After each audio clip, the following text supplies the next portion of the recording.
SML has no limits when it comes to roasting famous people. From movie stars to world leaders, old school icons, and meme sensations, they'll cook anybody who pops up in pop culture. And they do it in the most ridiculous ways possible. From blank and you'll miss it references to full-on parodies that take over an entire video. Starting with a really funny one in SML movie The Tylenol Problem, which is the first of many videos where Logan makes fun of Donald Trump. Around a week before the video came out, President Donald Trump announced that he thinks that they've solved autism. How could this be? Will it be expensive? And most importantly, will Logan go bankrupt after all of the Jeffy fans are cured? All eyes were on Trump, and the next day, with the help of Health Secretary RFK Jr., they announced the solution to autism was pregnant mothers not taking Tylenol. Not only would this information not help people who already have autism, but there's also no significant medical study that conclusively states this. A bunch of different medical professionals came out to fight back against this. I'm actually saying he's wrong because he's wrong. And eventually, SML made a video parodying the whole situation, with the Brooklyn guy being the representative for all the doctors that were against Trump. Eventually, Trump had enough of Brooklyn guy and sends ICE to deport him. But just before he can, Brookie pulls the most diabolical move possible. I'm gonna throw your ass right over that wall. Okay, well before you do, you wouldn't want me to release these, would you? Trump said those ain't real. Next, we have Jeffy's cat allergy. In this video, Rose brings a cat who can speak English, but not only that, he speaks exactly like Christopher Walken. And so when Brooklyn guy names him Christopher Walk Kitten, ow! Do you not hear him? He sounds like Christopher Walken. Surprisingly, there's a whole back catalog of Christopher Walken appearances in SML. First, we have the clock problem, where Christopher Walken is the magical guest for the New Year special. Then we have the security system, where one of the voices for the security system is Christopher Walken. Then we have another appearance by Cat Christopher Walken in the Halloween lasagna, where Karen dresses up as him for Halloween. It's really depressing how characters like Woody and Doofy are completely dead, but hey, at least we have Christopher Walken, everyone's favorite character. The breakup is next, and this video starts with a long list of parodies that Logan has made on football stars. In this video, his targets are Travis Kelce, the tight end of the Kansas City Chiefs, and Patrick Mahomes, the quarterback of the Kansas City Chiefs. Basically, a couple of days before the video came out, Travis Kelce got engaged to Taylor Swift, and the whole internet went crazy, which led Logan to make a video parodying the situation. So Junior, Joseph, and Cody are just sitting on the couch. When it's announced on the news that Travis Kelce got engaged with Taylor Swift, Cody gets super giddy, whereas Junior and Joseph literally couldn't care less. Until Patrick Mahomes comes to the door asking them for a favor. See, Patrick believes that Travis spending all of his time with Taylor won't make him try as much in football, so he asks Junior and Joseph to help them break up. The duo decide to try to find a badder girl than Taylor Swift to get Travis to cheat. And who do they decide? None other than Margot Robbie. Yes, Logan is down bad to unforeseen levels. They can't actually get Margot Robbie, so they got a picture of Margot's feet to get Travis to sign "I love you," which he actually does. Yeah, I meant, write that, make sure you write "I love you." Get the photo! I got you, bro! But before the Travis Kelce cheating drama is insane videos can drop, Taylor Swift defends Travis and decide to have their wedding cake as a foot cake, continuing the theme of athlete mockery. Next, we have Jeffy plays golf. In this video, Marvin's bills are so high that he needs to enter Jeffy into a golf contest against Tiger Woods. In the SML universe, Tiger Woods is obsessed with cheating on his wife with white women. And in real life, well, it's not much different. Tiger absolutely crushes Jeffy on the first few rounds, until Marvin and Jeffy try to cheat to get Jeffy the edge. Well, they actually were successful and go on to the final round, which is on the rattlesnake minefield pit. Tiger Woods has the first shot, which he does and gets pretty close. So he goes to get his ball when He got bit by a rattlesnake! I guess that's why it's called Rattlesnake Minefield Pit. The funniest part is that Marvin and Jeffy don't even win. The game is a draw, and now they can't pay Goodman his house payment, so Goodman makes Marvin his final counteroffer. Unless you let me bang your wife. What? I will get the popcorn. So Marvin pulls the Sneeko chair and the popcorn while Goodman and Rose do their thing. The Truth or Dare monster has a very deceptive title because in this video, Logan doesn't just make fun of one monster, he makes fun of two. The first person he makes fun of is none other than Jared Fogle, the infamous Subway diddler. Jared became the spokesperson for Subway after losing 111 pounds using a Subway diet plan. The picture of Jared holding his massive old jeans became an international sensation. However, this all came crumbling down in 2015 after it was revealed that Jared had been interacting inappropriately with many minors and is now currently in prison as a sex offender. Due to the massive popularity of the ads and Jared's very wholesome image, these offenses grew a large amount of traction and virality to where Jared is now a permanent stain on the Subway legacy. Therefore, whenever Subway gets mentioned, Logan has to mention Jared. We've previously got a Jared mention in the breakup, but in this video, Jared is basically a side character with how much attention he gets. Bro even got a Nintendo animation made about him. The only other person that Logan makes fun of in this video is, well, Hitler. In this video, the Truth or Dare monster is revealed to just be Hitler spelled backwards. He hates Jewish people. I hate you! Okay, I guess he likes pork. And his favorite number is 420. And I don't think it's for the same reason as Snoop Dogg. They actually try to imply this in the video, that the real Hitler was forced by the Truth or Dare monster to do all the terrible things he did because he was dared to. But now, let's go into some brain rot with SML movie Chicken Jockey. Now, I'm pretty sure all of you know where I'm going with this one, but before the Minecraft movie was released, a very infamous trailer dropped with so much more meme-worthy dialogue. Ender Pearl, Water Bucket Release, and Flint and Steel terrorized high schools, middle schools, and elementary schools all across the world. But one line changed absolutely everything. Chicken jockey! This one line created an unprecedented hype for the movie, hype that Marvel and DC have been struggling to get for years. Jack Black literally gets in one sentence. So when it came time for the movie to release, and the line was set in theaters, the audience went wild. Not just in one theater, but in every theater. People were screaming, throwing popcorn, and bringing live chickens. I remember I went to the theater to see it with a couple of friends, and when he said the line, we literally stood up and started clapping. Everyone looked at us like we were insane. So when SML caught wind of this, it was not long before they released SML movie Chicken Jockey, where the trio and Jeffy go to the theater and cause mayhem. But they took it a little too far when Jeffy started shooting a literal gun. Junior lit actual fireworks, and Cody started peeing on everyone in the movie theater. Yeah, they might have taken it a tad too far. But you might be asking, well, what specific celebrity did they make fun of? Well, before the movie, Jack Black, played by Anthony, gave a PSA to the audience not to cause too much ruckus during the film, which the kids ignored. You might have not actually known this, but Jack Black actually went around to movie theaters and delivered this PSA IRL. And what did this accomplish? Absolutely nothing. The kids kept screaming, and some theaters even had to create special screenings where you could actually be as loud as you wanted. Next, we have one of the most esteemed trilogies that have ever been conceived. Not Lord of the Rings, not the original Star Wars trilogy, not even the Fred trilogy. No, we have the one and only SML Diddy trilogy, with Jeffy Goes to a Diddy Party Part 1, Part 2, and the Christmas play. SML movie Jeffy Goes to a Diddy Party was released after Diddy was put in jail, and we have just what you think would be in an SML Diddy video. Man-ass, freak-offs, and tons of baby oil.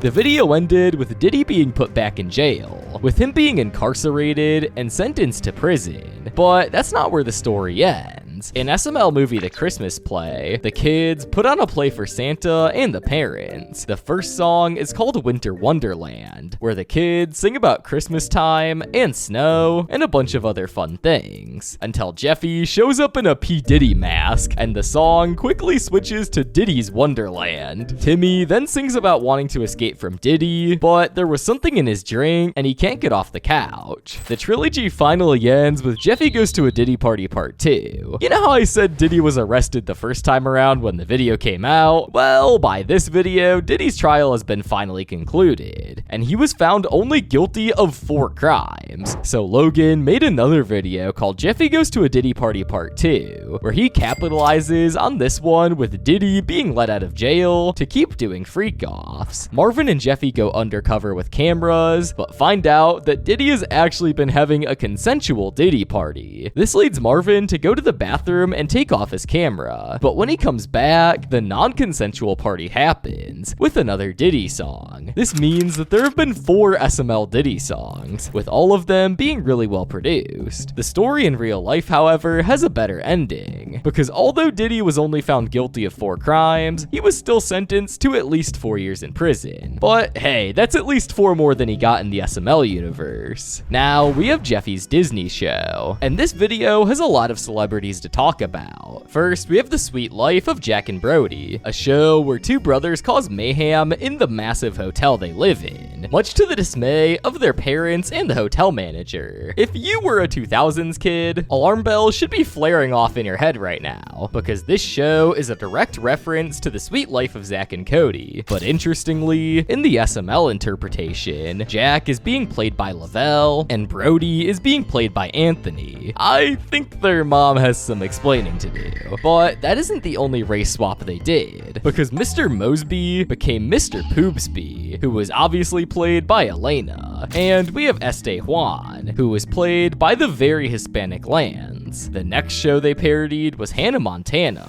with Hannah Alabama. I wonder how long it took for them to come up with that. And in this, we have Elena and Anthony filling in for Miley Cyrus and Billy Ray Cyrus respectively. They went in way harder on this show than Zack and Cody, which I think is deserved. Even though the show was already over by the time I was born, when the reruns came on Disney Channel, it never made sense, because I think Anthony put it best. Well, you're the one that wanted to live a normal childhood. If I were you, I would have been doing all sorts of cocaine off every woman's asshole I could find. But we all know the real ones who watched iCarly and Victorious instead. Next up is Jeffy's podcast, and this video revolves around Jeffy starting a podcast where he has, let's just say, a wide variety of guests, from Patrick Mahomes to Cat Williams and EDP445. He shows no mercy for any of them, making fun of Patrick Mahomes fumbling the last Super Bowl, chastising Cat Williams for letting Diddy touch her butthole for 50 mil, and finally berating EDP for saying the R word. And I don't even know why to explaining myself to people, but unfortunately, niggas are fucking retarded. Whoa,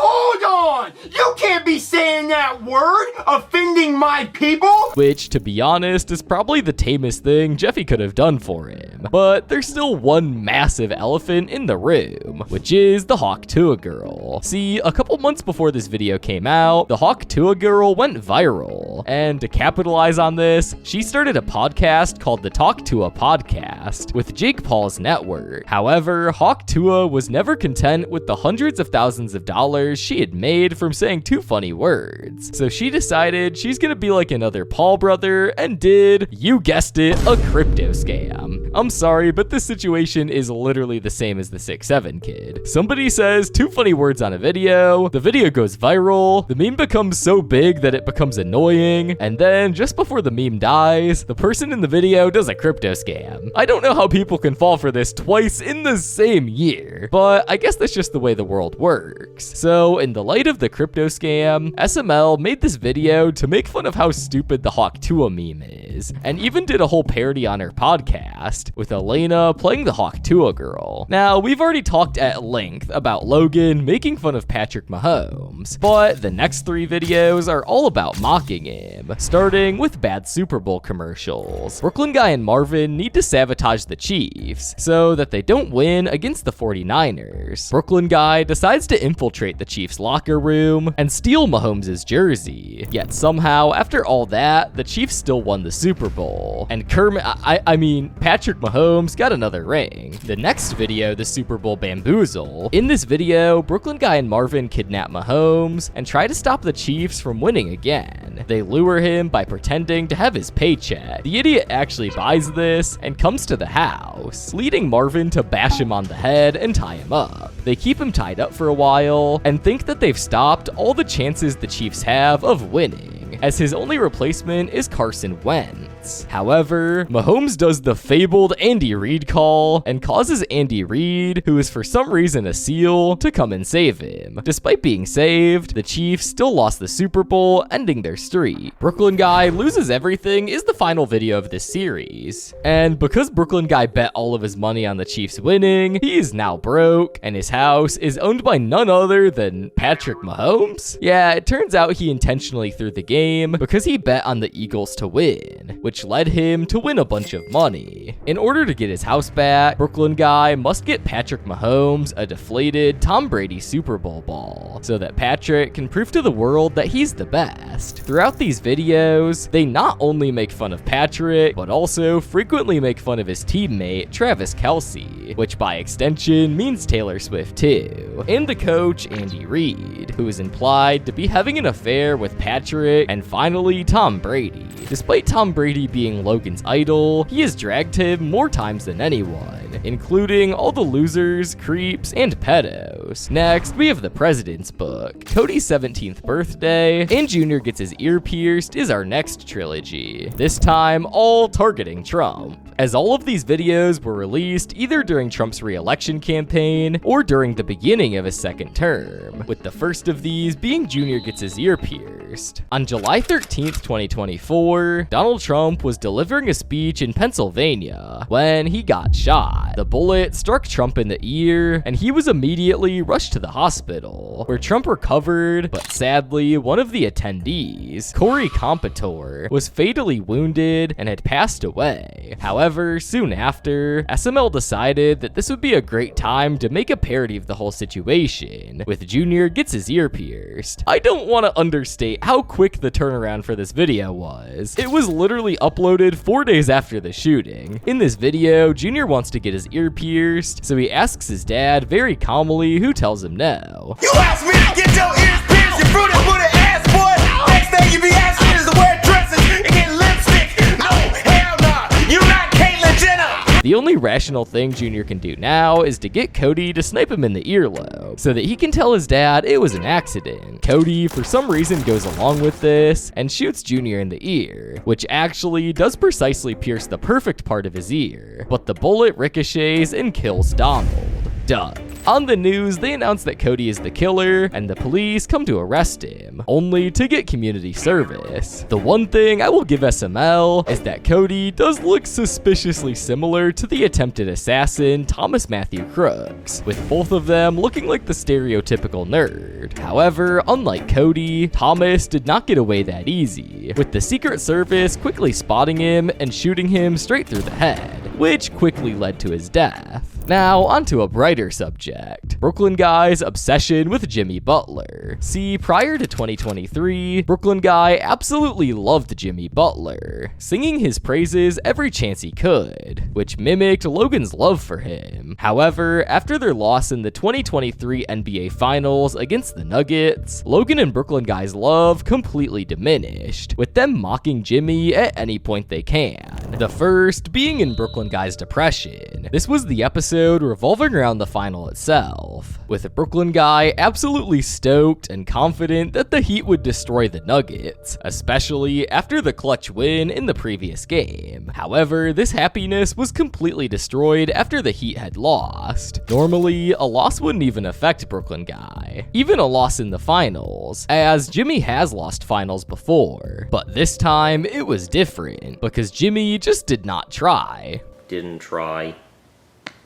What the fuck was that? I could do that. Pay me $100 million to throw a ball at a hoop and just hope and drink coffee and play cards with my buddies. Brooklyn Guy came to the conclusion that this was because of his coffee company, Big Face Coffee. For context, during the pandemic, NBA players were put in this regular show-esque bubble in Walt Disney World in order to stop them from getting infected before the finals. This led Jimmy Butler to sell coffee out of his hotel room and subsequently start a coffee company. In Brooklyn Brooklyn Guy's eyes, Jimmy had started to focus more on his coffee company, and that's why he choked the NBA final, and he lets you know that that's the reason, because he says it over and over again. The obsession has now shifted from loving Jimmy to hating Jimmy, and it follows into Brooklyn Guy's tax fraud, where Brooklyn Guy spends $100,000 of the IRS's money and has to get it back, but he has a get-rich-quick scheme, as the Heat was playing that day. And since Brooklyn Guy has it set in stone that Jimmy cares more about coffee than basketball, he knows that the Heat will lose, so he bets against them, and the video ends with them making the bet and not knowing the outcome until the day after. But surprisingly, Brooklyn Guy was right, meaning that his hatred of Jimmy Butler was actually used for something productive. So that's it, right? No more Jimmy Butler slander. Well, no, because when Brooklyn Guy tries to help, he still can't get over Jimmy Butler. And after a serious leg injury, Brooklyn Guy tries to get him into coffee rehab to try to cure him and get his head back in the game. But his love for coffee is so strong that the only thing he could do is just kill him. Yeah, he literally shot him in the back of the head like in Of Mice and Men. Now, the saga must be over. I mean, he's dead. What more could you do with poor Jimmy Butler? Well, Logan's hatred for Jimmy led to his resurrection in Brooklyn Guy's last hope. Jimmy has now been suspended from the Miami Heat, which Brooklyn Guy just cannot handle. I'm not gonna do that. You don't understand, Marvin. He could be the next Michael Jordan. So he takes matters into his own hands and goes back in time to the NBA bubble to stop Jimmy from drinking coffee. But none of his attempts work. Jimmy then goes to Brookie's house, where he says that he loves coffee more than anything and leaves. Fun fact, just like how the final scene in the previous video was based off of Mice and Men, this final scene was based off of Gone with the Wind, another 1930s novel. After this video though, there have been no more Jimmy Butler videos, although he has been mentioned here and there in some videos, like in Brooklyn Guy Loses Everything. Jimmy Butler got traded to the Golden State Warriors?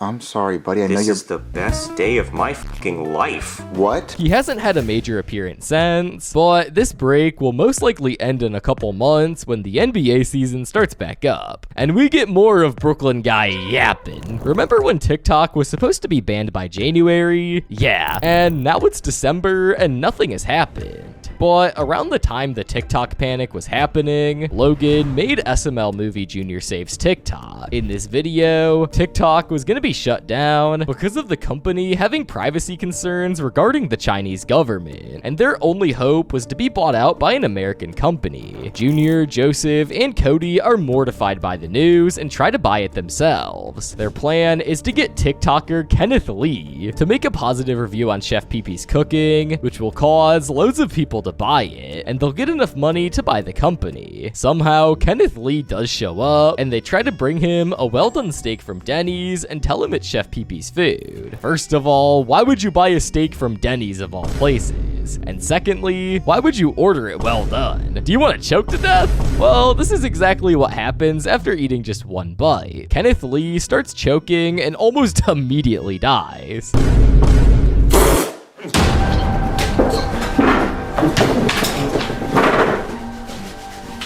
Guys, he didn't say the $1 billion line. Kenneth Lee is actually a real TikToker, and Lavelle does a really good job at replicating his mannerisms, like the way he rates food. It's revealed that the reason Junior loves Kenneth Lee so much is because when he has to eat Chef Pee-Pee's awful food, he puts on his TikTok, and it tricks his brain into thinking he's eating the food in the video, which is just another example of how Logan projects himself onto his characters, because due to all of his medical conditions, Logan finds it really hard to eat, so he does exactly what Junior does. Put on Kenneth Lee to mask the taste of the food. So even though they do make fun of him here, it's sort of balanced with Logan being a fan of him. But something that Logan is not a fan of is Big Hero 6. In fact, one of the main punishments that Junior has to endure in both Cody's Revenge and military school was watching Big Hero 6. So in SML movie Junior's Big Hero 6 problem, when Junior finds out that they added Baymax to Fortnite, he has a massive crash out. Junior then storms to the Fortnite headquarters and sees the CEO Tim Sweeney,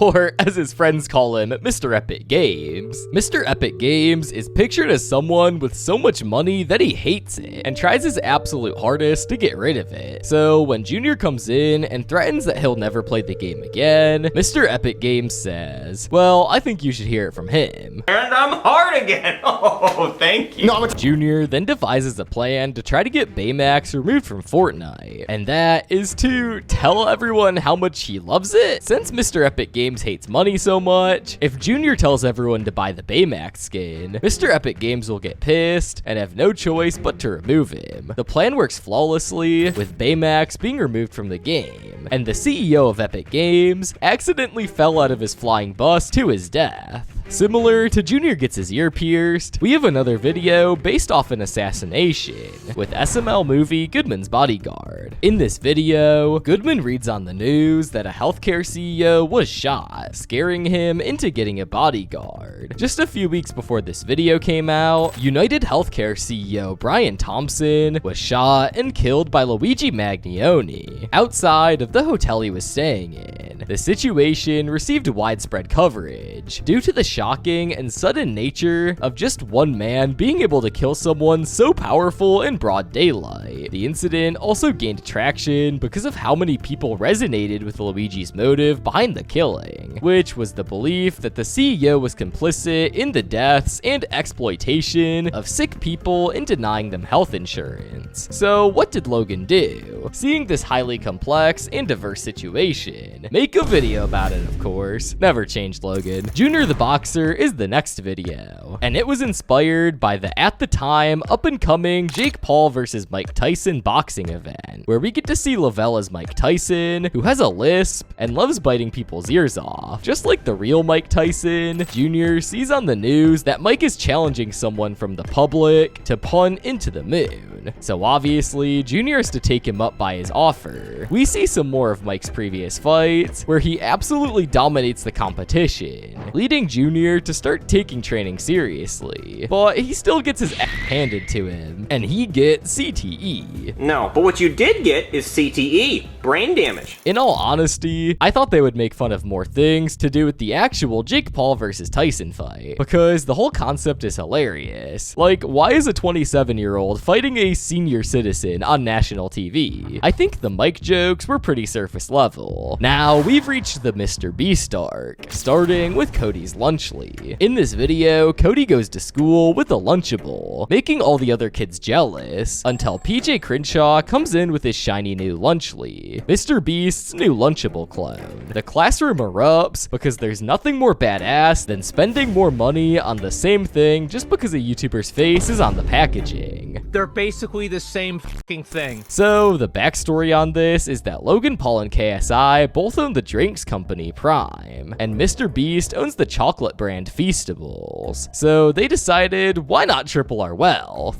And that's why they created Lunchly, which is basically just a regular Lunchable, the Feastables bar, and a Prime bottle. This product started a massive controversy for multiple reasons. Firstly, we had Dan TDM slam Lunchly on X, saying that these guys were promoting unhealthy eating habits to young kids. What happened to YouTubers, man? I can't not say anything anymore. This is selling stuff to kids for the sake of making money. Simple. How does this benefit their fans? This is selling crap to kids who don't know any better than to trust the people who are selling it to them. Do better. The second point of mockery in this is that during one of the ads, Logan Paul said, Come in close and look at the queso cheese in Lunchly versus whatever that is. Drip versus stick. I like my cheese drippy, bruh. which people found to be supremely cringe, and made fun of him a lot for it, including in SML, with PJ Crenshaw saying, Damn right, I like my cheese drippy. The final big controversy that Lunchly went through was people saying they were finding mold in it, most notably baking YouTuber Rosanna Pansino. This specific claim is what caused SML to make their video on the topic, with Cody eventually getting his Lunchly, but subsequently falling ill because of the mold. However, after a month of the Mr. Beast allegations coming out, Mr. Beast got on an interview with the YouTuber Oopaville to address most of the claims against him, one of these being the mold in the Lunchleys. And to be honest, his explanation makes a lot of sense. He says all of the Lunchleys that are produced are FDA certified, meaning that it's suitable for consumption, and if they were prone to growing that much mold without any outside interference, they wouldn't be certified. So he believes that the mold was caused by an outside influence, like the bags puncturing on their way to the factory, which is actually the case for Lunchables, as there's a lot of reports of mold growing in them too. And Google their name and put the word mold behind it. You'll see thousands upon thousands of examples. And that, I think, is a key context a lot of people leave out in this, because they're acting like this is just a thing with us. Once it leaves your factory, you know, a truck that's delivering it could technically take a sharp turn and a box fall and... But around this time, Mr. Beast hatred was to another level, so any defense he made, regardless of its legitimacy, was just thrown out of the court of the public opinion. But moving on to a far darker subject, we have Jeffrey Dahmer. Now, it doesn't take a genius to figure out that this video is based off of the Milwaukee cannibal, Jeffrey Dahmer. The plot is about Jeffrey Dahmer being resurrected in order to complete his prison sentence, but then he escapes and attacks Pensacola. Brooklyn guy comes to the SML house to find Jeffrey, but instead sees Jeffy, and because Jeffy sounds like Jeffrey, Brooklyn guy arrests him, just because of that. Now, when I first saw this video, I thought that the reason why Brooklyn guy was so stupid was because they needed to force Jeffy into the title. However, they kind of did hint at this in SML movie Jeffy's Adult Happy Meal. Or we could just eat them like Jeffrey Dahmer did. Did someone say Jeffy? In real life, Jeffrey Dahmer was a serial killer who had a strange obsession with dismembering and eating his victims. The grisly nature of his crimes got him extreme notoriety, with him being one of the most popular serial killers, with names like Ted Bundy and Jack the Ripper. This popularity got him a Netflix show in 2022, which actually did somewhat inspire the video. In the video, Lance, as Jeffrey Dahmer's most prominent characteristic, was not being a sadistic cannibal, but being flamboyantly gay. But yes, I want to eat it. And in the Netflix show, Jeffrey Dahmer's homosexuality is explored in great detail. Now, we're on to what I like to call the President Ken videos. Abraham Lincoln and John F. Kennedy. In John F. Kennedy, Ken and Cody ride top down in Jeffy's PT Cruiser when Ken gets sniped in the head. We have no idea who did it. Was Junior. He was in the bathroom upstairs for an unusually long amount of time at the time of the assassination, and the upstairs bathroom is the perfect vantage point. But Cody ignores all of that and latches onto a tiny thing. So you're telling me I had enough time to find shoes, get a gun, kill Ken, and hide the gun, dude? Wait a minute. Nobody ever said you hid the gun.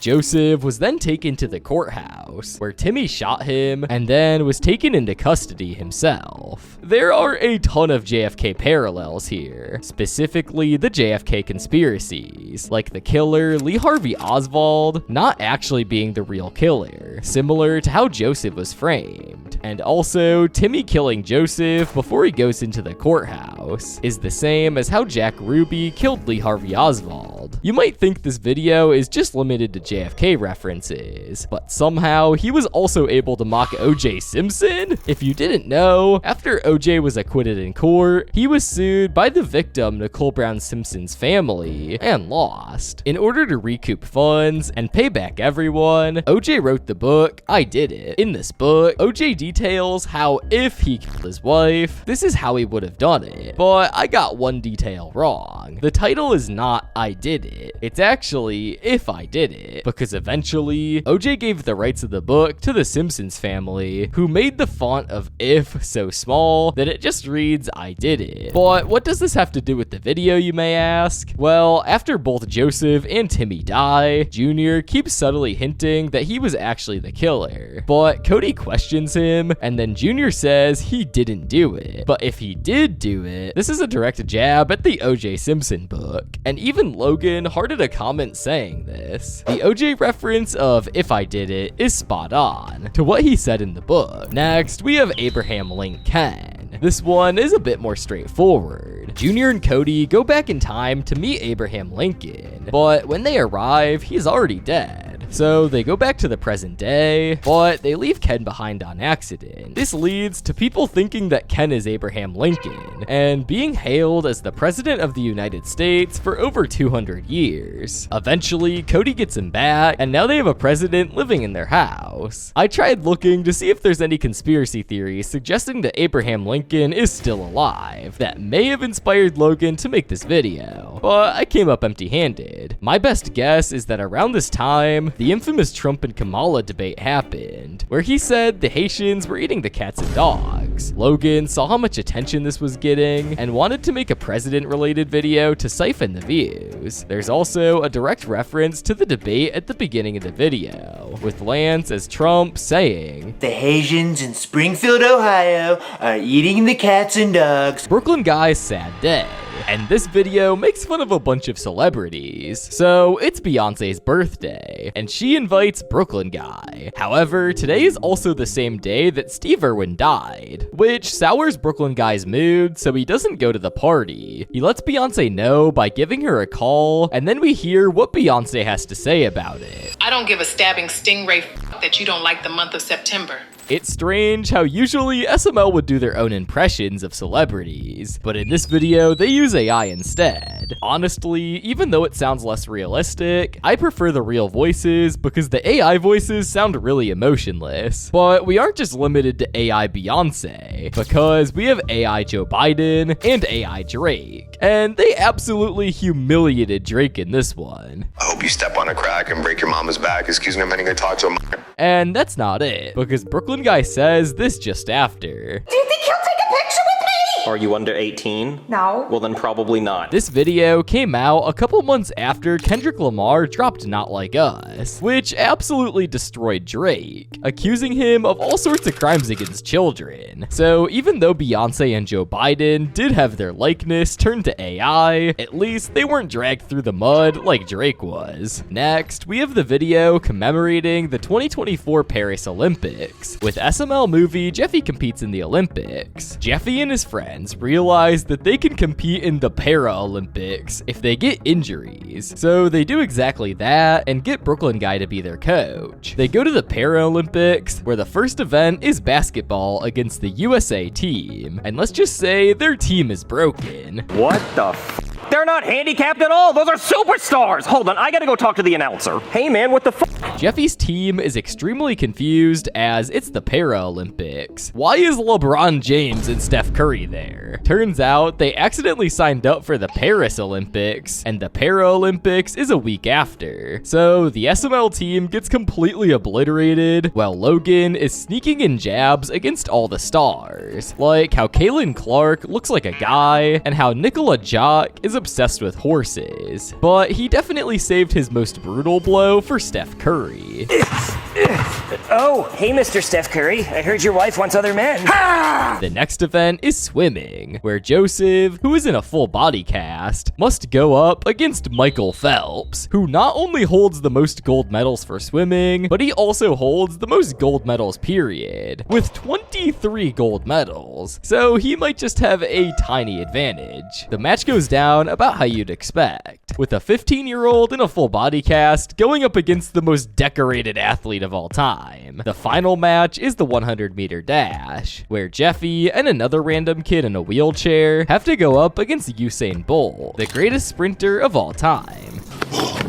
Every little thing is gonna be alright. Every Little Thing Is Gonna Be Alright is actually from the Bob Marley song, The Three Little Birds. Usain Bolt loved that song, and that line specifically. So much so that it sort of became his catchphrase, with the song being played before each of his races. Despite Usain Bolt having 8 gold medals, and Jeffy standing around for the first 20 minutes, the match ends up being a draw, with Jeffy getting an Olympic gold medal. Next is the President trilogy, with President Brooklyn Guy KSI, President Marvin, and President Jeffy, where we get to see a lot more of Donald Trump. Firstly, in President Jeffy, we have Jeffy running for office after winning his classroom election. How he was able to get promoted from class president to the actual president candidate is beyond me. But after a debate where both Trump and Jeffy make interesting campaign promises. So, they should elect me president because I'm already president. I would ban all school. No kid would ever have to go to school ever again. Eventually, Jeffy wins the election and nukes the entire world. I don't know what else we should have expected. Next, we have President Marvin. Trump is back for re-election in 2024, and Biden has dropped out. So who else better to fill the spot for the Democratic nominee than Marvin? Marvin and Trump then also have a debate where, even though it's been 4 years, it seems like Trump has not changed one bit. My ear bled more blood than they've ever seen anything else bleed ever. Marvin then gets shot because this video was filmed after the assassination attempt, and when it comes to Logan and massive tragedies, they do not mesh well. Then Marvin drops out of the election, and Trump comes out on top, but not for long, because in President Brooklyn Guy, it's revealed that Kamala Harris has replaced Marvin and is competing against Trump. But none of that matters, because Brooklyn Guy somehow gets voted president, and then he, you guessed it, starts nuking things. This time though, at least it didn't lead to the end of the world. Brooklyn Guy then gets his hands on the president's book with all of its secrets, and let's just say they're shocking. Yep, 9/11 inside job, just like I thought. However, fun can't last forever, and there had been a miscount, and Trump was actually voted in as president. Now, we have the online groomer portion of the video. With Summer School Part 2, Brooklyn Guy gets fired, and Junior's favorite cereal. In Summer School Part 2, and Brooklyn Guy gets fired, the characters talk about a mysterious streamer who has been talking to kids in an inappropriate way. This is a reference to Dr. Disrespect, who not long before these videos came out, was exposed for doing this. The story behind how he was exposed is actually crazy. Basically, Chris Tyson, one of Mr. Beast's former friends who is trans, decided to reveal to the public her name change from Chris Tyson to Ava Chris Tyson. This caused a large outpour of hate for many different reasons. One being that Chris had a wife and children, whom he had to divorce after her transition. The reason I bring this up is that one of the people criticizing Chris from leaving his wife and child was Nick Merckx. You should be ashamed of yourself, leaving behind your wife and child to play pretend. One day you'll wake up and realize what you've done. As a result of this, Chris responded back by angrily implying one of Nick Merckx's friends is hiding something. You've got a habit of putting your garbage input on a situation. You have no knowledge of it. Also, you and your friend have other things you should probably be discussing, instead of making up false claims about me, girly pop. Most people gathered that this friend was Dr. Disrespect, and the thing was something regarding an inappropriate interaction he had with a minor. This had led to the internet speculating and arguing for days on whether or not Doc was guilty, seeing as there was no evidence at the time until Doc finally came out with a statement. And let's just say it was not good. Were there Twitch whisper messages with an individual minor back in 2017? The answer is yes. Were there real interactions behind those messages? The answer is absolutely not. These were casual, mutual conversations that leaned too much in the direction of being inappropriate, but nothing more. Nothing illegal happened. No pictures were shared, no crimes were committed. I never even met the individual. He admits that he texted a minor inappropriately, but vigorously denies that anything more than that happened. However, trying to act like texting a minor is no big deal was pretty disgusting, and the fact that he was hiding it for years meant that regardless of whatever excuses Doc could come up with, the public had already made up their mind.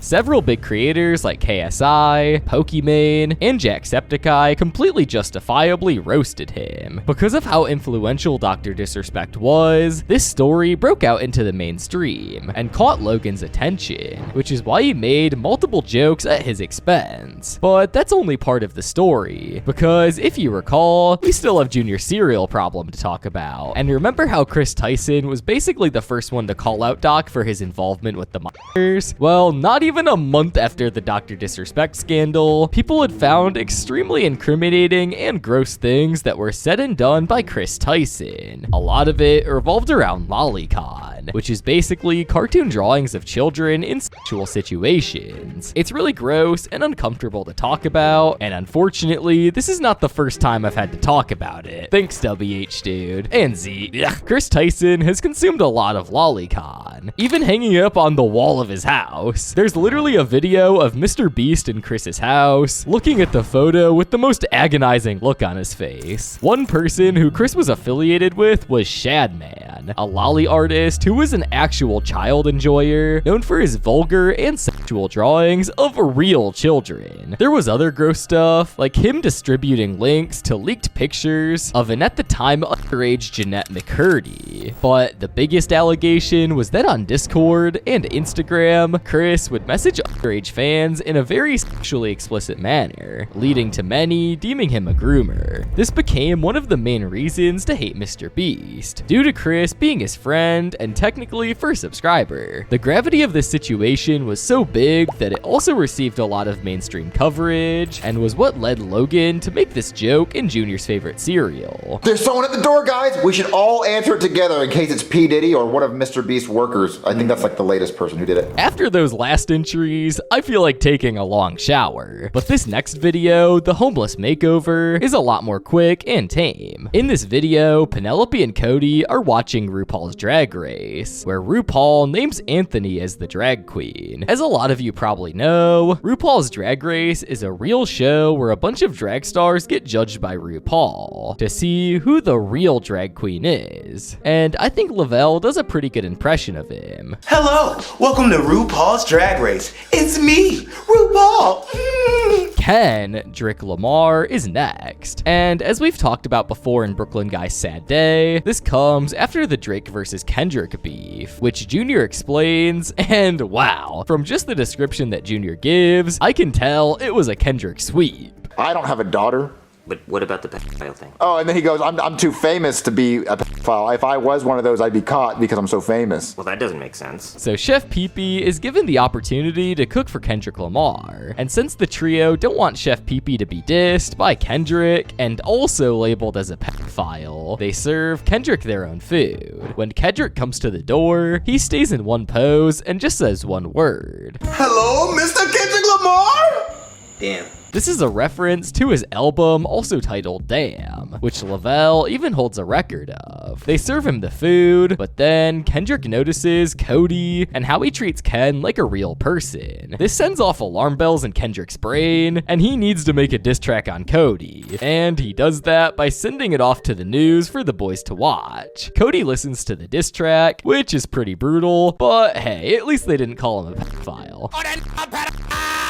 Oh, never mind. I like how Lavelle can change the way he raps depending on who he's parodying. It's similar to what he did in Everything the Rapper and Toad's Bedbugs album, where he changed the tone of his voice for each artist and character. Now, we have the genius of Jeffy's Skibidi Toilet, and you may be thinking Skibidi Toilet isn't a celebrity, and you'd be correct because the person in this video we're going to be talking about isn't the Skibidi Toilet itself, but LeBron James. This video is more like Jeffy's brain rot, because the Skibidi Toilet actually doesn't appear until the last minute. The rest of the video is them going through every single brain rot meme, including quite a few LeBron James memes. In this video, Marvin has to get powerful aura in order to beat the Skibidi Toilet god. I can't believe I just said that out loud. One of the tasks he must do to get aura is drink a whole bottle of Sprite Cranberry. Marvin thinks this will be a cakewalk until LeBron James chases him down and nearly kills him. LeBron James is one of the most memed people on earth. Hell, even saying LeBron James is a meme. But the reason for the Sprite Cranberry is actually because of an ad that LeBron James did for Sprite in 2017, where he says the iconic line, "Want a Sprite Cranberry?"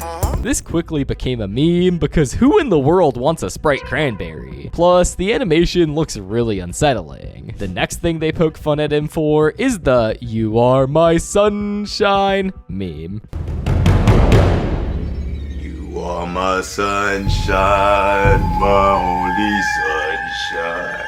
Also, the LeBron James is my Pookie Bear meme. Yeah, call me Pookie Bear. Who's your Pookie Bear? Which I'll tackle both at once since they basically have the same origin. So there's a trend on TikTok where people would glaze LeBron James, with the trend creatively being called the LeBron glazing trend. One of the glaze posts was this poem where they called LeBron James their Pookie Bear, and another was an edit of LeBron James with his face plastered on a bright sun with the "You Are My Sunshine" song. Now that I've enlightened you on LeBron James glaze, I think I deserve for you to go down and subscribe. Or else, how else would you have found out that crucial information? Next, we have Jeffy's Fast and Furious. This is another quick one. Jeffy needs a new car quickly, so he competes in a drag race where he loses his PP Cruiser and asks Richard for help. He lets Jeffy borrow his dad's Lamborghini and absolutely destroys the competition. Who is the competition, you may ask? Well, it's none other than Vin Diesel, the man who plays Dominic Toretto in the Fast and Furious movies. In this video, Poobie as Vin Diesel is just obsessed with saying family all the time. You're about to learn what family is. This is exactly what Vin Diesel does in the movies. I remember watching Fast and Furious 7 back in the day, and being so confused why this guy keeps yapping about family. It turns out this was a massive meme, not only amongst fans of the Fast and Furious movies, but amongst normal people to the point where they don't even remember Dominic Toretto's name. They just know him as the Family Guy. No, not that Family Guy. Poobie also keeps saying, "I am Groot," in reference to Vin Diesel's other most popular role, as Groot from the MCU. Then we have one of the most controversial SML videos, Jeffy the Spy. Here we have Jeffy and Marvin being detained by ICE and threatened with deportation because they think they're Chinese spies. And I mean, who can blame them? Just listen to Jeffy's impression.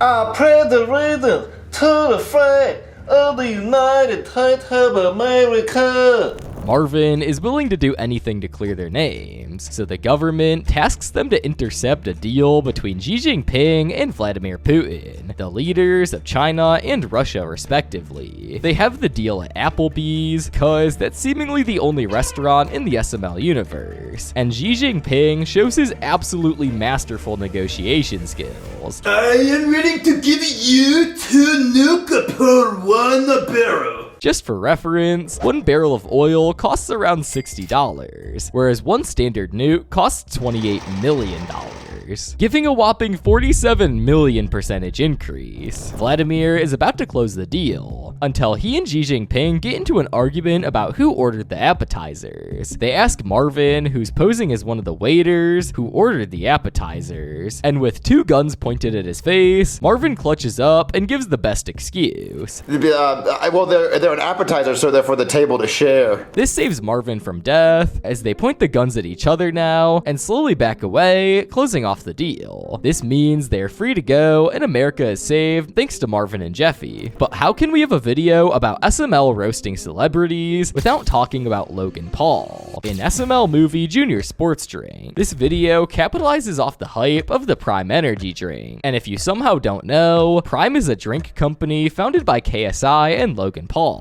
In the beginning of the video, Chef Pee-Pee forgets to bring the kids drinks, so Junior has a massive crash out. He then decides that instead of acting like a baby, he would just get his own. And what does he bring out other than Prime? He says that Prime is good because athletes drink it, which is questionable logic at the very least. And Cody points out that the drink is actually kind of bad for you. This does have some basis in reality, as Prime contains a ton of electrolytes, which in the correct doses are good for you, but many doctors have pointed out that Prime may have too many electrolytes, which could lead to serious health complications. Foods with an incredibly high sodium content and electrolyte are not considered particularly healthy. But Logan Paul is not the only one Logan makes fun of in this video, because when Junior creates his drink, he uses Alvin and the Chipmunks on the logo. This gets him sued by David Cross, who we'll talk about more in a future entry. But for now, all you need to know is that he plays Uncle Ian in the Alvin and the Chipmunk movies, and he sues them for $20,000. The final person Logan goes in on is Caitlin Clark from the WNBA.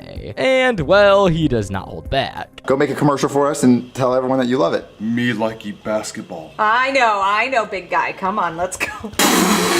There's been ongoing jokes that most WNBA players look like dudes, but Logan just went all out, even getting Lance to do the role. Now, if you're a truly based individual, you'd immediately know what, or more specifically who, the video Coyote Peterson is parodying. The master of the Sting Zone, Coyote Peterson. And not only do we get Cody's interpretation of Coyote Peterson, but we also get Poobie playing the real Coyote Peterson. 2 Coyote Petersons in one video. If you don't know, Coyote Peterson runs the Animal Planet show, Brave Wilderness, where he goes out into the wild and gets stung by different animals, plants, insects, pretty much anything really. And before he gets stung, he says his catchphrase. I'm Coyote Peterson, and I'm about to enter the Sting Zone with...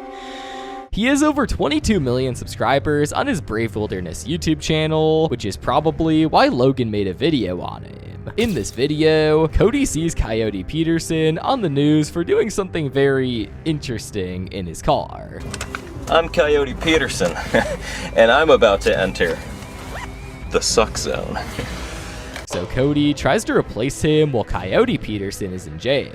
This ends really bad with Cody dying from a snake bite and Coyote Peterson's videos being revealed to be fake. But I think the most interesting part of the video is not anything in the video, but the fact that Coyote Peterson actually commented on the video. Amazing. I'm actually Coyote Peterson, and this is the most hilarious thing I've seen all week. So I'm glad that even though Logan made fun of him throughout the video, Coyote Peterson can still take it on the chin. Next, we're looking at Brooklyn Guy's ear problem. This video is based off of an actual event where in a match against Evander Holyfield, Mike Tyson bit off his ear and lost his boxing license. You can actually still see the scarring on his ear today. So Brooklyn Guy attends the auction where he buys the bitten off ear, because in this universe, Mike Tyson bit Evander's entire ear clean off. However, the UPS plane that was supposed to be carrying the ear crashes, destroying the ear. I tried looking it up to see if there was a real UPS plane crash around this time, but I couldn't find anything. Although, coincidentally, just a little over a week back from writing this, a UPS plane did actually crash, which is morbidly ironic.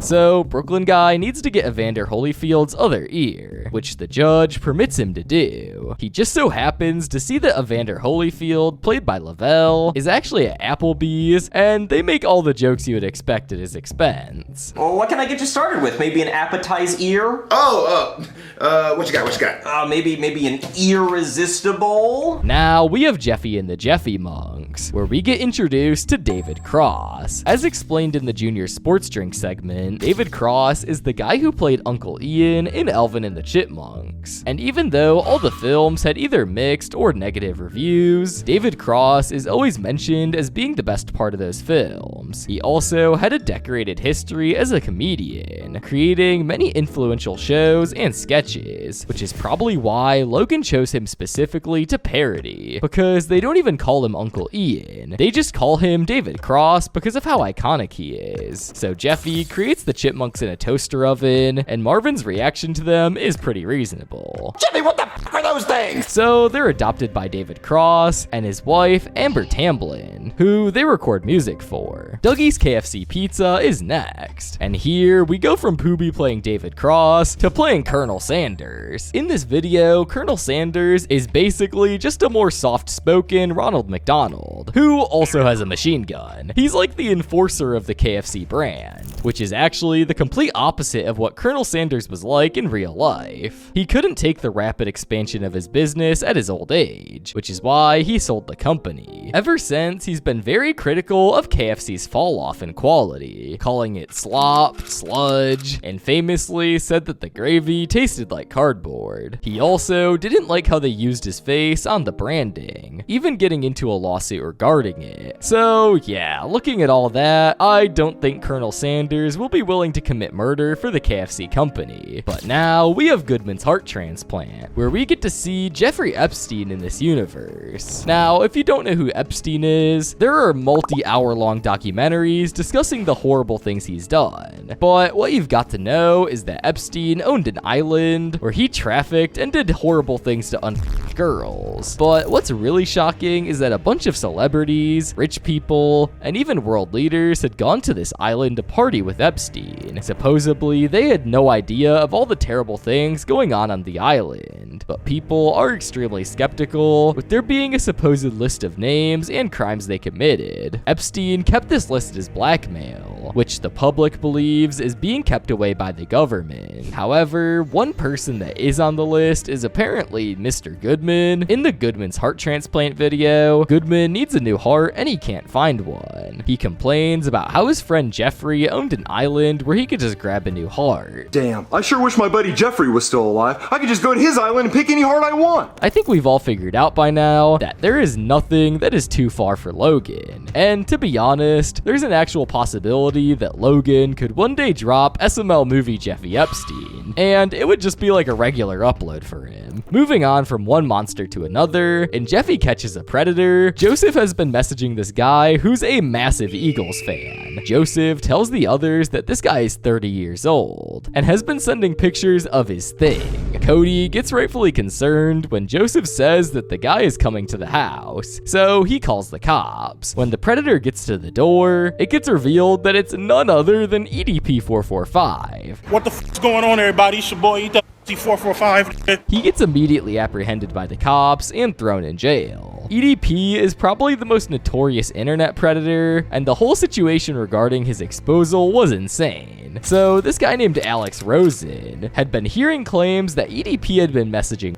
minors, so he decided to pose as a 13-year-old to try to get in his DMs. This worked way too successfully, with EDP sending a picture of his own shit to what he thought was a 13-year-old.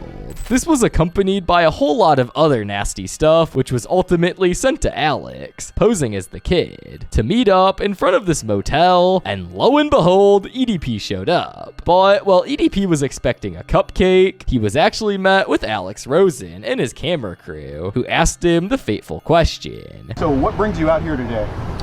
Well, I was, And then EDP delivered his most iconic line. Well, I was actually coming out here to pick up a cupcake and then go back home. EDP's sting became so popular that millions of people who had never heard of EDP were now learning about him because of the sting operation. It even revitalized the predator catching genre on YouTube, with creators like Gideon posting near weekly videos of him catching these predators. So knowing Logan, it only took a matter of time until he made a video about it. However, the lore goes even deeper than that, because way before any of this controversy even happened, Logan had actually reached out to EDP to become a full-time cast member for the SML crew. He accepted the offer and even went to the Super Bowl with tickets paid for by Logan. But then, for some reason, Logan had ghosted him, and he made this video bashing him. Well, I guess it was probably for the best that Logan never hired EDP, but at least we got to hear EDP in an SML video. Well, I was actually coming out here to pick up a cupcake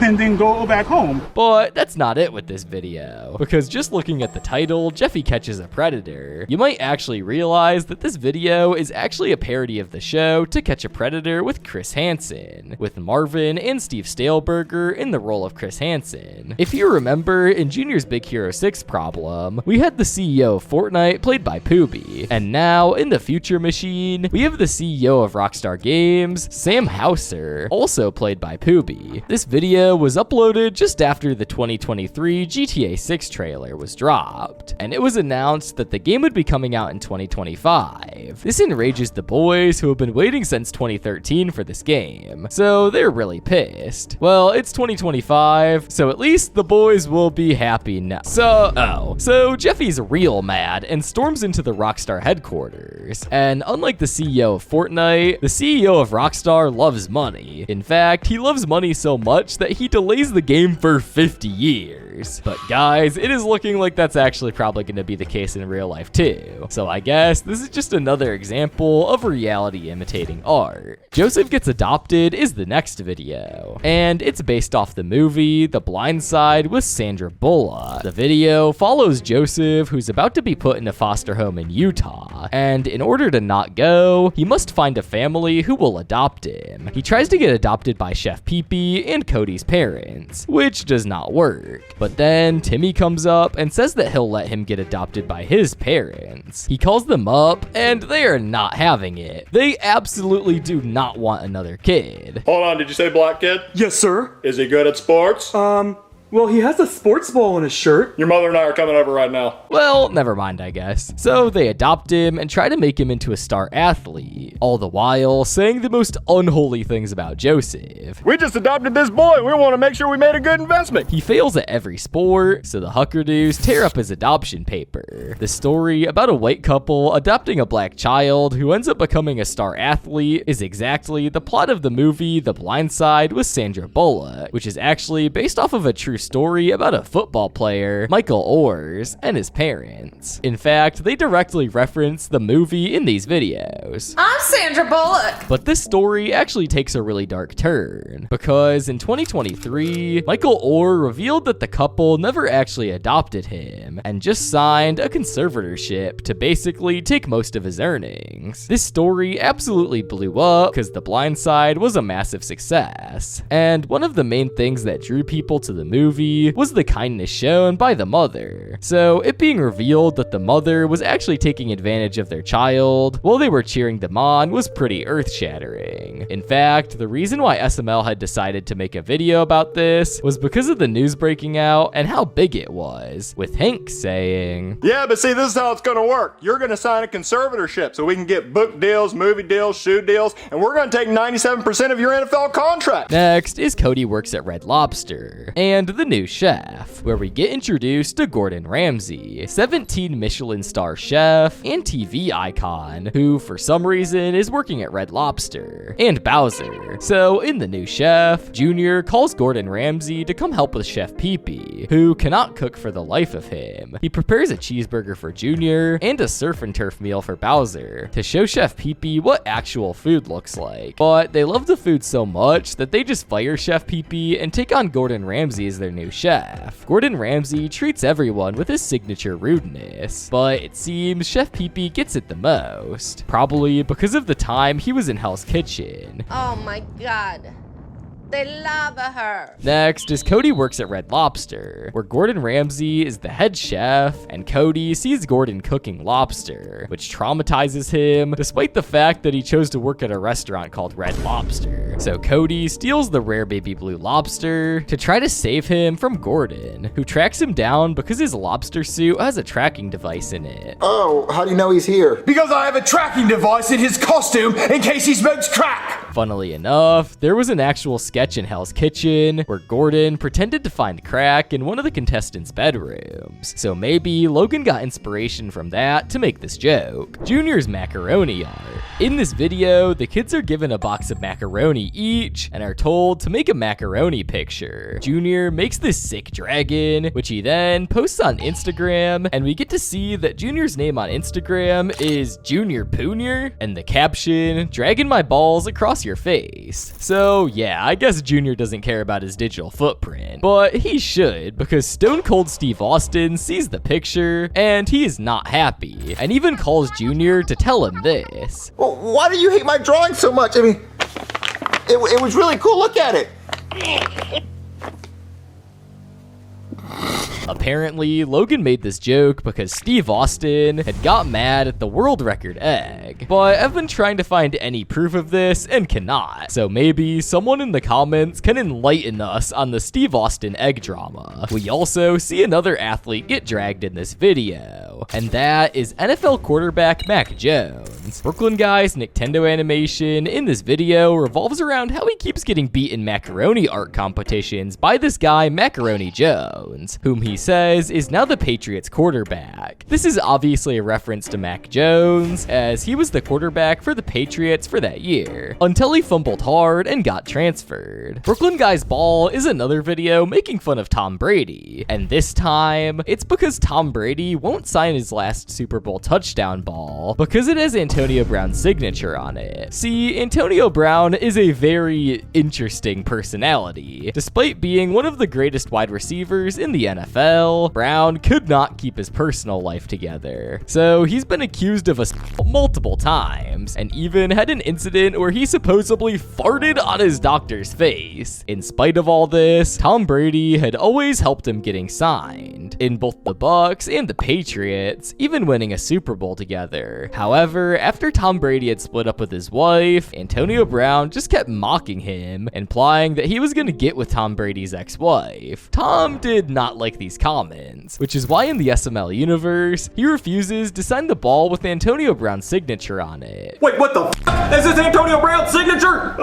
Yeah. Get the f*** out of my face, you f***ing brat! If you're a fan of him, you're not a fan of me! But it gets a lot deeper and more meta than that, because in real life, Logan actually got Antonio Brown to sign Tom Brady's last Super Bowl touchdown ball, which was also Antonio Brown's last touchdown ball, and wanted Tom Brady to sign it, but he did not know how he would react. Fortunately, unlike his SML counterpart, Tom Brady was chill and signed the ball. Starstrucken is next, and this is a short one. Basically, the Barbie movie was released around this time, so SML decided to make a video on it because Ken is the main character. Margot Robbie is also a main character, and you know how Logan gets about that. I give it a 7 only because of Margot Robbie's feet. But Ken isn't actually played by Ryan Gosling in this universe, and in fact is played by human Ken from SML movie Awaken. He gets back with Cody to get him to see the Barbie movie a bunch of times, since the movie got a PG-13 rating, so he wants to get more kids to see it. Cody finds this out and dumps him. Next, we have the gooning portion of the video, with Jeffy's Gamergirl problem, and Jeffy's voice problem. In Jeffy's Gamergirl problem, Jeffy uses Marvin's credit card to buy Gamergirl bathwater, which, if you don't know, is inspired by the real-life e-girl Belle Delphine, also selling her bathwater. You may think that no one would buy it, but you are underestimating the power of gooning addicts, because this product sold like hotcakes. In fact, it did so well that recently, actress Sydney Sweeney announced that she would be selling soap made with her bathwater. Another person inspired by Belle Delphine was Amaranth, a Twitch streamer known for non-advertiser friendly reasons, and she wanted to imitate Belle Delphine, so she decided to take it up a notch and sell her own Gamergirl fart jar. There's a hair in it. Where's the hair? I want to see the hair. Which, for some reason, also did really well. So well that Brooklyn Guy even bought a jar in Jeffy's voice problem.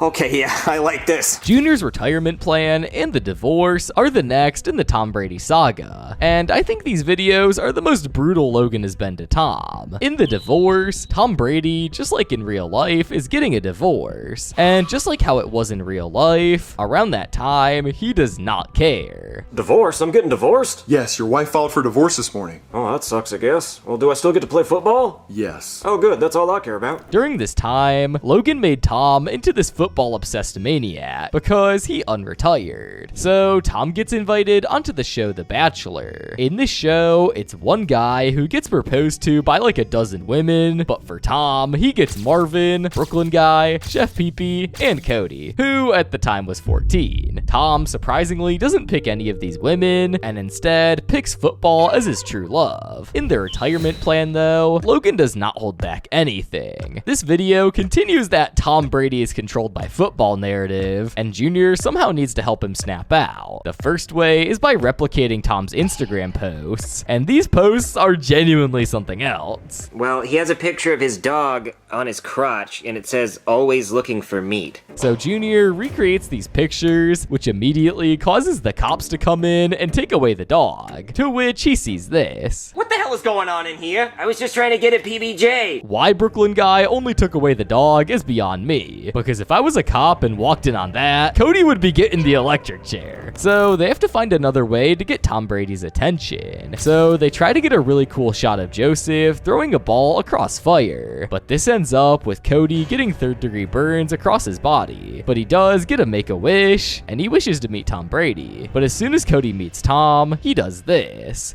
Mwah.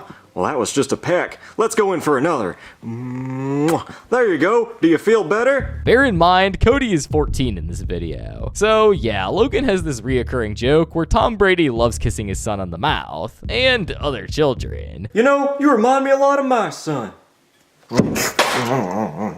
Yeah, that's right. Get it, Tom. The fact that Logan was able to go to dinner with Tom Brady after making these jokes is diabolical. Jeffy's invention is next, and in this video, Jeffy tries to make an invention to become a millionaire. So he creates the Piss Pal, a totally unique product which is meant to absorb your pee, so you don't have to go to the bathroom. Jeffy then goes on Shark Tank to see if one of the sharks will be his business partner and give him a lot of money. They all try the product, but only Poopy is the one who comes out on top, buying the whole company off of Jeffy. However, he soon realizes that the Piss Pal is just a scrub daddy, and then threatens to sue Jeffy if he doesn't get his money back. Obviously, this video is inspired by the Shark Tank show, where entrepreneurs pitch their business to a group of rich businessmen in a hope to get their investment. However, this video specifically was inspired by the episode of Shark Tank with the creator of Scrub Daddy. See, now you can't get into the cleaning aisle of a store without seeing a scrub daddy, but back then, no one knew anything about it. So the CEO, Aaron Crosse, went on Shark Tank and pitched the scrub daddy. The reactions were mixed, with Mark Cuban famously saying this: "I'm not doubting you are the scrub daddy, but I'm not a scrub pimp, so I'm out." This cost him millions of dollars, because one shark, Lori Grainer, knew that Scrub Daddy had the potential to be a household name, and made Aaron an offer he could not refuse. After the episode, Scrub Daddy had exploded in popularity, with Lori's 20% stake rising from $200,000 to $100 million. The popularity that Scrub Daddy has gotten was reflected in the views of the Scrub Daddy episode on YouTube, with it being the highest viewed video of the Shark Tank channel. This is probably why Logan chose the Scrub Daddy and Shark Tank to be the main plot points in the video. Joseph loses his hat is next, and this time Logan moves away from basketball and football to darts. So Joseph and Cody get into a bet. Whoever wins in a dart throwing competition gets Joseph's hat. Joseph's first throw is awful, but somehow Cody gets a bullseye. It's revealed that Cody has been taking lessons from the Flying Scotsman, Gary Anderson, who was the back-to-back world champion at darts. He calls up Gary to prove this, but he's too busy swimming in women to answer the phone. Bullseye!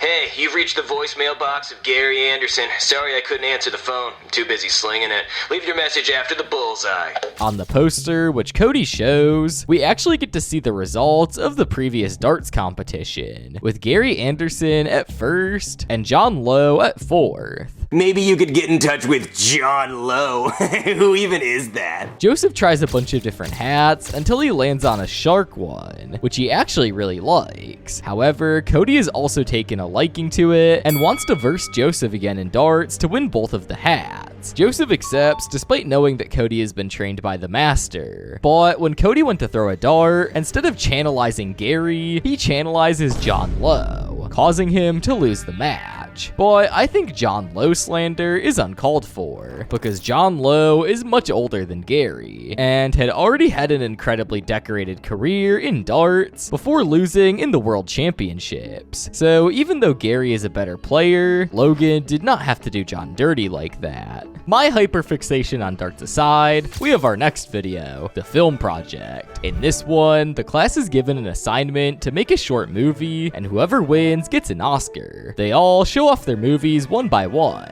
with Jeffy making an annoying orange parody. I'm a bruised banana. Jesus Christ!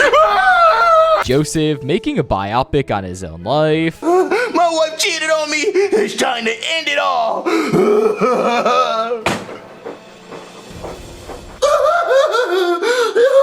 And Cody remaking the Titanic. However, it's Junior's project that ruffles the most feathers, as in his movie, he just relentlessly makes fun of Cody's mom. Hey Cody, did you see your mom in the movie? How she's a big, fat, ugly pig? And at the end of the film, he keeps making fun of her to Cody's face. And Cody is not taking any of that. Gets up and slaps him across the face. Here comes Cody. Wait, Cody just slapped the shit out of me. Despite this, Cody ends up winning the Oscar. and not apologizing to Junior. A lot of you might have already figured out that this is making fun of the Will Smith-Chris Rock situation at the 2022 Oscars. Will Smith had been nominated for Best Actor and for the movie King Richard, and Chris Rock was one of the hosts of the event. Chris Rock made a joke about Will's wife Jada Smith's baldness. Jada, I love you. G.I. Jane 2, can't wait to see it. And Will didn't take it too kindly. Oh, wow.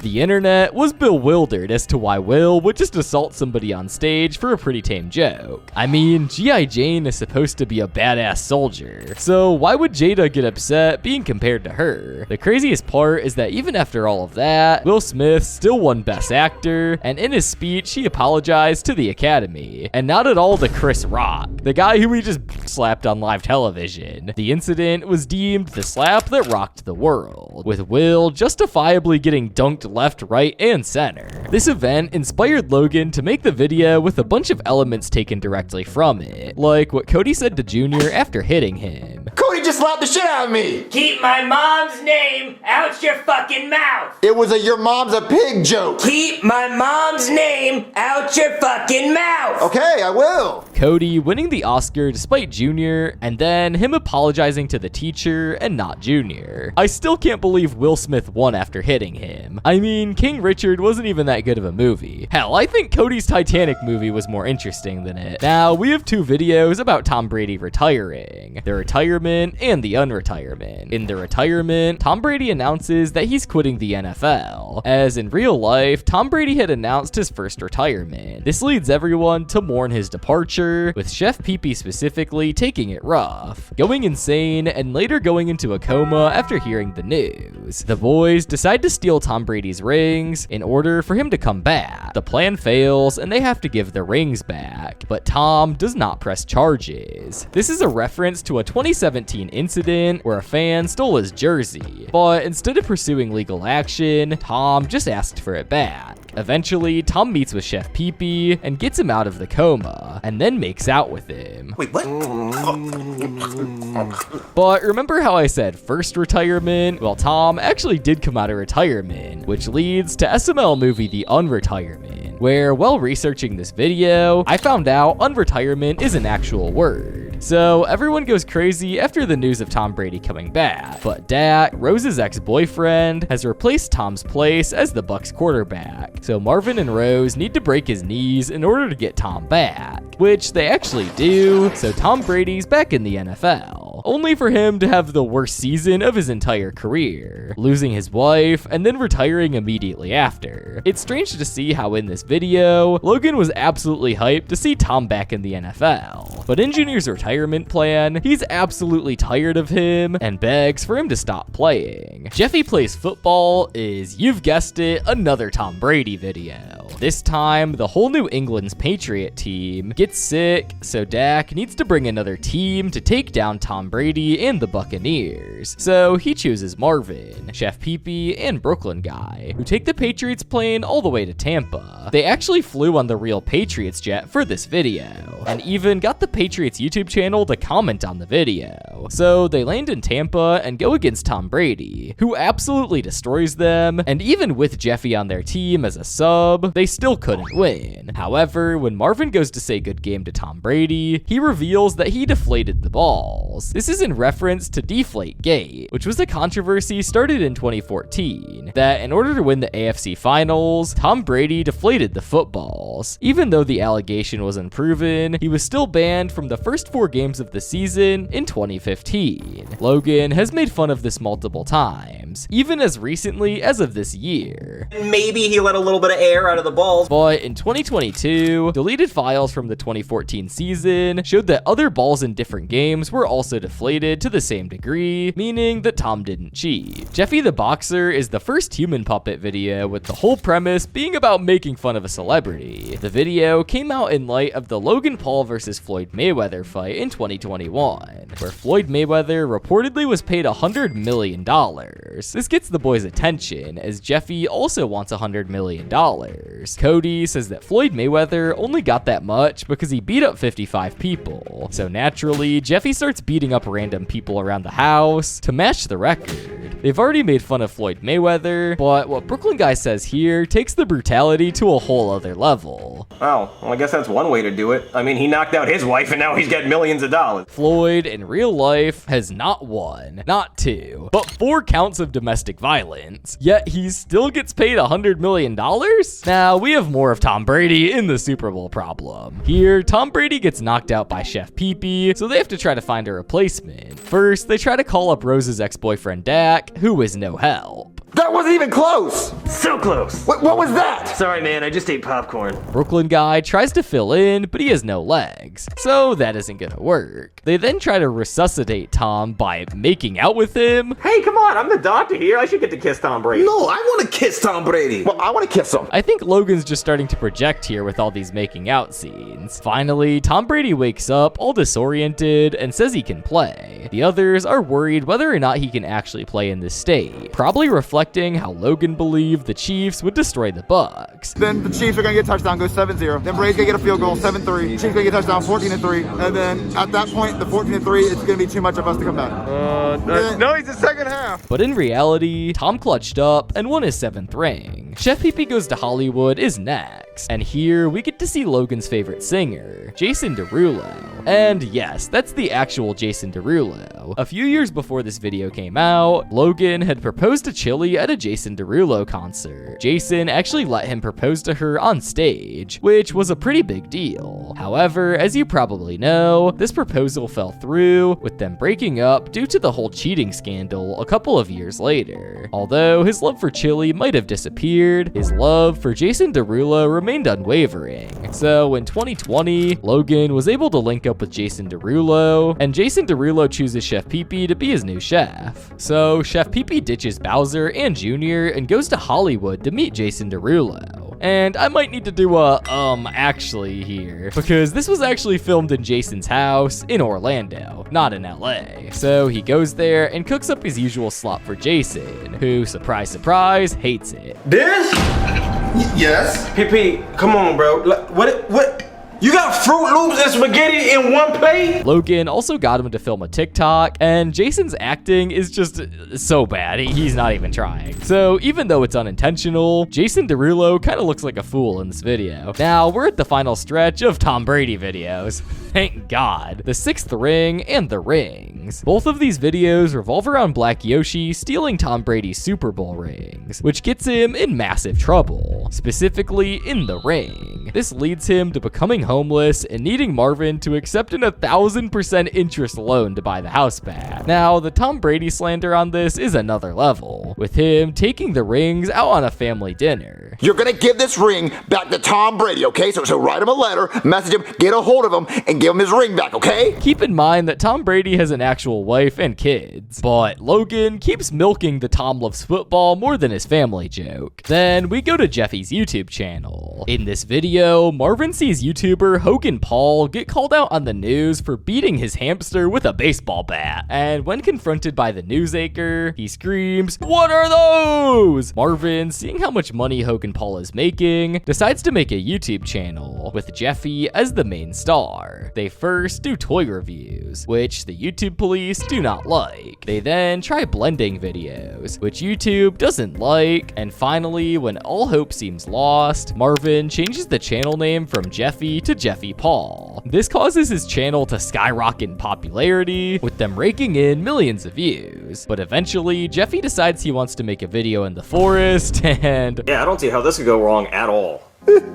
There's a lot to unpack here. In terms of what YouTubers he's making fun of, the most simple ones being Will It Blend and Ryan's toy reviews. videos. However, it gets a lot deeper when you look at Logan Paul. At first glance, it may seem like Logan's just making fun of Logan Paul because he's cringe. And while SML did make fun of cringe stuff like him tasing his dead goldfish and calling him Hogan Paul, there's still a lot more of a personal side to it. Around this time, SML was facing rampant demonetization with all their videos, either being demonetized or age restricted. However, around this time, Logan Paul had gone to the forest and filmed a dead person. YouTube's response was to put the video on trending, and after some backlash, YouTube temporarily removed his ads, but the public had already made up their mind that YouTube was protecting Logan Paul. This especially enraged SML, as none of their content was nearly as disrespectful, inappropriate, and most importantly, controversial as that forest video. Yet, their channel was the one being targeted. In fact, every time that SML would talk about the demonetization, they would always bring up Logan Paul, saying that they were showing him favoritism because he made them more money. Continuing the theme of demonetization, we have Jeffy Plays Minecraft. This video is basically just Logan venting about his demonetization, with Jeffy getting influenced to do something stupid, and Marvin blaming the influence and not taking any accountability, with one of these influencers being a channel called Dudely Awesome, where a group of guys break things with a baseball bat.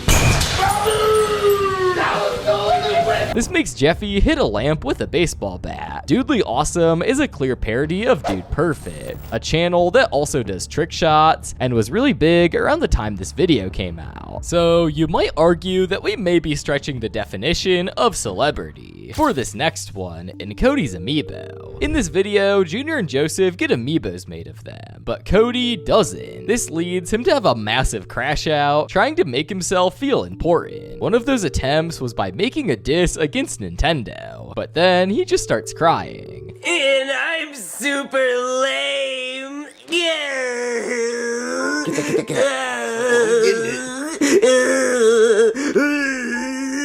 If you notice, the channel profile picture looks suspiciously like SML reviewer WH Dude, who was very infamous at the time for just being straight up obsessed with classic SML, and therefore hating anything new that Logan tried to do. Logan and Dab had interacted multiple times, and even got on stream together. Despite this, their relationship was not good, so it didn't come to anyone's surprise that Logan threw a jab at him in this video. But for some reason, this slight jab really touched a nerve in WH Dude. Okay, here's what I wanted on that video, Logan, in case you weren't listening the first time. All I wanted was a response. If you really wanted me to buzz off so bad. This came off as Dab having his head way up his ass. I mean, Logan has made multiple videos about his idol Tom Brady being a kid enjoyer. It's not that big of a deal if he made like a 5-second joke at your expense. It was later found out that WH Dude was into lolly, which, if you don't know, is just incredibly gross. So I guess Logan actually went quite light on him. Retrospectively, you may ask why WH Dude was in this video, because he only has like 40k subscribers. But to that, I say I don't really care, because any opportunity to make fun of this incredibly uncomfortable guy is what I'll take. The Substitute Teacher and Cody's Happy Hanukkah are up next, and in these videos, we get more jokes about, let's just say, the leader of the Minions in 1942. In both of these videos, we are met with the Nazi cheeseburger, a cheeseburger who, you guessed, is a Nazi. I remember back in 2016 when I had first watched this video, and I was like 8 and I had no idea what a Nazi was, meaning that the first time I heard of Nazis was in an SML video. To be honest, I don't know if I should find that hilarious or deeply depressing, but I digress. So in these videos, Cody's mom said that it was actually the Nazi cheeseburger that was behind World War II and was the one controlling Hitler and what he said. People say he fed Hitler his lines and his hunger. Next up, we have Taken, based off of the 2008 movie of the same name. So Cody gets a call from Ken, who says he's getting kidnapped, when he suddenly gets taken. Cody then goes around trying to find who kidnapped Ken, to no avail. real. Until he says this. I don't know, Junior. Damn it, I wish I was Liam Neeson. Liam Neeson is the main character of Taken, and is one of the biggest action stars in the world. Now, you may not think just by this comment that Logan is making fun of Liam Neeson, but if you're a real one, then you'll know the video Nonstop trailer on Super Bowser Logan. Basically, around the time the movie Nonstop was coming out in 2014, Logan had made a parody trailer in GTA 5 and uploaded it on Super Bowser Logan. I have to save it. I have to save it. The video is filmed with Liam Neeson references, so I think he has a similar relationship to Liam Neeson as his relationship with Tom Brady. That being, although he loves Tom and Liam, he can still poke fun at them. But now comes the Obama part of the video, with Turkey Tyranny and the President Chef. In Turkey Tyranny, it's Thanksgiving 2016. Trump has just won, and Obama is not feeling too happy about it. This is my last turkey that I get the pardon before Trump takes office. Hillary won the popular vote, but we're not gonna make this political. In The President Chef, similar to Chef Pee-Pee Goes to Hollywood, Obama invites Chef Pee-Pee over to cook for him. But unlike Chef Pee-Pee Goes to Hollywood, they actually go to Washington, D.C. Funny that this video was filmed like 5 years before, but the budget is still bigger. For some reason, Obama then takes Junior on a tour of Washington, D.C., only to reject them both. However, Junior does steal the Declaration of Independence just like Nicolas Cage in National Treasure. Actually, this video started a trend that continues on today of Nicolas Cage National Treasure references, which, if we were to list them all, would probably make this video twice as long. But in short, National Treasure is a cult classic 2000s Disney film that most people growing up around that time, including Logan, loved Nicolas Cage. And Nicolas Cage is the star of that movie. And I do mean star, because most people don't even remember the name of his character. They just remember him as Nicolas Cage. In Jeffy Goes to the Zoo, we have our first animal celebrity, Harambe, where Jeffy goes to his cage at the zoo and gets brutalized, so Brooklyn guy has to kill him. This parodies the situation where a child walked into the real Harambe's pen. But I think they did Harambe kinda dirty in this video, because in real life, the gorilla didn't actually harm the child. This leads to Marvin getting slammed on the news for being a terrible parent, which is exactly what happened to the parents of the child in real life. Then, after Marvin gets slated on the news, there's even more news that people are whipping their things out for Harambe in this new movement, Dicks Out for Harambe. But if you've watched this far into the video, you'll know that real life is sometimes just as strange as SML, which is why Dicks Out for Harambe was a real thing, which was spearheaded by YouTuber H3H3 Productions. Least you can do is take your dick out in reverence and respect. We've looked at Jeffy's YouTube channel, but now it's Junior's turn in Junior's YouTube channel. They make fun of a lot of people in this video, so I'm gonna go through them pretty quickly so that this video doesn't become 10 hours long. The video that Joseph and Cody showed Junior at the beginning of the video with eggs.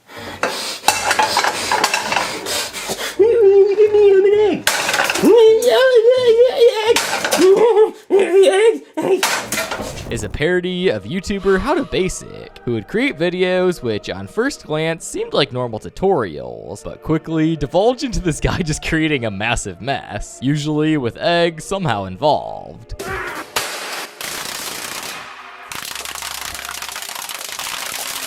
The next YouTubers they make fun of are prank YouTubers who fake their videos, like FoozyTube and Vitali. You're gonna pay me $20 to pretend that you're pranking me. They then try their hand at gaming videos, because Pubes and Pie does it. No, not PewDiePie, it's Pubes and Pie. Oh, yes. Oh, you can play video games. Look at this. Gaming? Pubes and Pie. Pubes and Pie. Then they decide to do a reaction video, where they take another dig at WH Dude. Yeah, we can record our face reacting to other people's videos, talk the entire time, and miss every joke and every detail, and at the end of the video, say it sucks. And finally, Cody suggests that they just sit there and watch other people's videos without saying anything, which is exactly what YouTuber Jinx would do at the time. Now comes the final Tom Brady entry, with the fly problem. In this this video, a fly has gone on the loose, and King Strongbottom, God, who remembers this guy, puts a bounty on it. At first, they try to bring the exterminator, but his bug spray just makes the fly bigger. Then they try bringing in Jackie Chu and his son, but they fail miserably. After they bring the one, the only Tom Brady. Tom Brady goes back to pass, throws it. Only for him to completely miss and throw an interception at the fly. Okay, Tom Brady goes back to pass. Yet somehow, he still won the Super Bowl that year. Next is Luigi's Mansion Part 7. The first half of this video is just a Five Nights at Freddy's parody, but in all honesty, it does it really well with the first person shots. Eventually, Luigi gets jump scared, then dies, and sent to hell. Obviously, now that we're in hell, we get Logan and his most diabolical Hall of Fame. Here, he lists people who quote-unquote are the worst people in hell, and some of them aren't even dead. Now, this list is absolutely huge, but you know that we would never skimp out on the content if the entire list of the Hell Hall of Fame is John Wilkes Booth, Jeffrey Dahmer, Ted Bundy, John Wayne Gacy, Lee Harvey Oswald, Saddam Hussein, Sheng Hu Shou, Eric Harris, Dylan Klebold, Swiper the Fox, Mojo Jojo, Ninja Bread Man, Clifford, Plankton, Slenderman, Darth Maul, Grumpy Cat, Thumbtack, Tom Riddle, Freddy Fazbear, Freddy Cougar, Freddie Brinson, Jason Voorhees, The Joker, Ariel Castro, SML haters, oh my god, won't know this end, Kobe Bryant, Ronald McDonald, Gandalf, Ganondorf, Kim Jong-un, Dr. Eggman, Adolf Hitler, Joseph Stalin, Osama Bin Laden, Mahatma Gandhi, and George W. Bush. As you can see, there are some pretty horrible people here. And then you have people like freaking Clifford. This feels like a Kanye tweet. Now, if you've noticed, we've generally been going from the newest to oldest videos, but I thought it would be poetic if we finished off a video about Logan making fun of celebrities with a video of Logan making fun of himself in Jeffy Breaks Marvin Back. In June 2025, while filming SML movie Fast and Furious, Logan had lost the tread off of his tires, causing him to skid into a ditch and get hospitalized. What happened? He had broken his L1 and L4 vertebrae, which meant he had to be put in a back brace for 6 months. But Logan did not feel sorry for himself, immediately going back to making content and grinding, even making a video poking fun at himself in Jeffy Breaks Marvin's Back, where, as the title suggests, Marvin breaks his back and has to wear a brace similar to how Logan did. It's cool that after seeing Logan taking all these shots at different celebrities, Logan can still have a laugh at his own expense. That was definitely a lot of celebrities that SML has made fun of. If you enjoyed this video, make sure to subscribe and click the video here on screen. I'm sure you'll love it.